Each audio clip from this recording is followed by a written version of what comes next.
Hi guys, welcome back to my channel. मैं आपका दोस्त आर के। चलिए आज की कहानी आपके सामने प्रस्तुत करते हैं।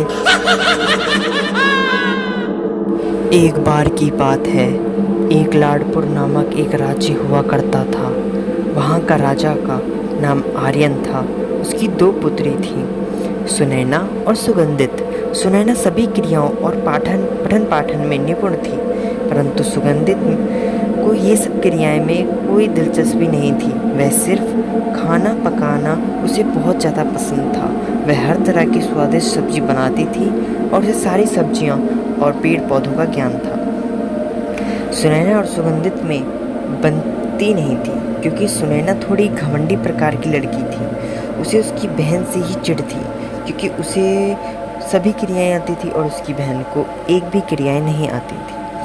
उसके माता पिता भी सुनैना को ही ज़्यादा पसंद करते थे और उसी को अच्छी चीज़ें दिया करते थे और उसको बहुत ही ज़्यादा प्यार देते थे। परंतु सुगंधित को उनके पिता और माता ज़्यादा प्यार नहीं करते थे। सुगंधित को उनके माता पिता नज़रअंदाज कर दिया करते थे, परंतु तब भी सबसे ज़्यादा सुगंधित ही अपने माता पिता को चाहती थी।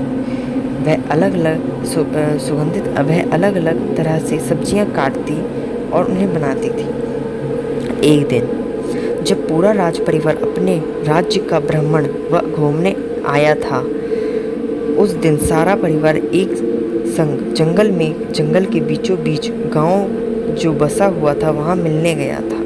वहां भी सुनैना अपनी क्रियाओं की अभ्यास कर रही थी। उसे देख पिता गर्व से गांव वालों की समस्याएं व हालचाल पूछ रहे थे और सुगंधित भी गांव वालों की समस्याएं बैठे बैठे सुन रही थी। उसे पिता बैठे बैठे देख उसकी ओर से नज़र फेर लेते हैं। कुछ समय पश्चात अब गांव वालों की समस्या हल कर राज परिवार दोबारा अपने महल की ओर निकल पड़ता है। अचानक वहाँ टेढ़ा मेढ़ा रास्ता होने की वजह से राज परिवार एक खाई में गिर जाता है और झील के अंदर सभी समा जाते हैं। सभी सैनिक चिल्लाते हैं, महाराज महाराज, परंतु वहाँ से कोई खाई में से आवाज़ नहीं आई। कुछ समय पश्चात सभी राज परिवार नदी किनारे जंगल में गिरे होते हैं। उन्हें ज़्यादा चोट नहीं आई होती। सभी होश में आकर इधर उधर राह ढूंढते हैं। सुनैना को रास्ता ज्ञात करने की प्रक्रिया आती थी। वह अपने माता पिता और अपनी बहन को सही राह पर जंगलों में से ले जाती है।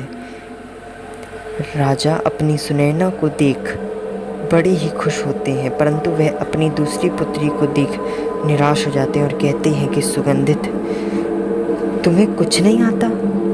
तुम सिर्फ मुझ पर बोझ हो क्या?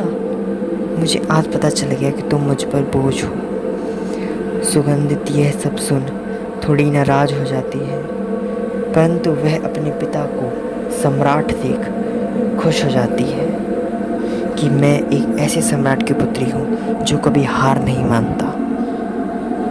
कहानी अच्छी लगी तो लाइक कमेंट से ज़रूर करें, और हाँ, अगला पार्ट देखने के लिए आर के चैनल को अभी सब्सक्राइब करें। धन्यवाद।